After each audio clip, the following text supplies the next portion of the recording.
Instant chapati అనమాట. మనం డిమార్ట్ లో చూస్తుంటారు కదా, మనకి ఇన్స్టెంట్ చపాతీస్ ఇట్లుంటాయి అనమాట. సో చూడవచ్చు ఒకసారి, మనకి మొత్తం మిషన్ తయారవుతుంది 200 టెంపరేచర్ లో వస్తుంది అనమాట ఇది. కాకపోతే వాళ్ళు ప్యాకింగ్ చేసి అమ్ముతారు, మనం మేము ఇట్లా కూడా సేల్ చేస్తాం అనమాట. సో ఏంటంటే మనకి కస్టమర్ ఒకటి ఆర్డర్ వచ్చినాడు, పూరి అయితే వీడియో తెచ్చినాడు లాస్ట్ వీడియో. ఆ వీడియో వల్ల మనకి ఒకటి ఆర్డర్ వచ్చింది, నాకు ఇన్స్టెంట్ చపాతీస్ కావాలని చెప్పి. సో అందుకని చెప్పేసి ట్రై చేసినాం అనమాట.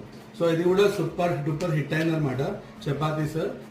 ఈ చపాతీస్ మనకి అరామ్స్ 7 days వరకు నిల్వ ఉంటుంది. జస్ట్ ఏం లేదు, ఇవన్నీ తీసుకెళ్లేసి మంచిగా థిక్నెస్ కవర్ ఏవైతే ఉంటుందో ఆ కవర్ లో సేమ్ ప్లేట్ తో పాటే ఇట్లా లోపల కవర్ చేసి దాని మీద చిన్న క్లాత్ వేసుకొని సైడ్ కి మనం ఫ్రిడ్జ్ లో పెట్టుకుంటే పెట్టదు, ఫ్రిడ్జ్ లో పెట్టాలి. ఓకే, దాన్ని పెట్టేసి మనం పెట్టుకున్నాం అనుకుని అవసరం ఉన్నప్పుడు సపోజ్ మార్నింగ్ బ్రేక్ఫాస్ట్ ఉంది, ఆ మార్నింగ్ బ్రేక్ఫాస్ట్ టైం లేచి ఒక 2 కావాలి తీసుకొని పెట్టింది అండ్ ప్యూర్ వీట్తో చేస్తాం అన్నమాట. సో ఒకవేళ మీకు ఎవరికైనా ఆర్డర్ ఉన్నా సరే, ఎవరికైనా మీకు కావాలన్నా ఇంట్లో యూజ్ చేయాలన్నా సరే, దాంట్లో మేమైతే ఏమి ప్రిజర్వేటివ్స్ వాడాము.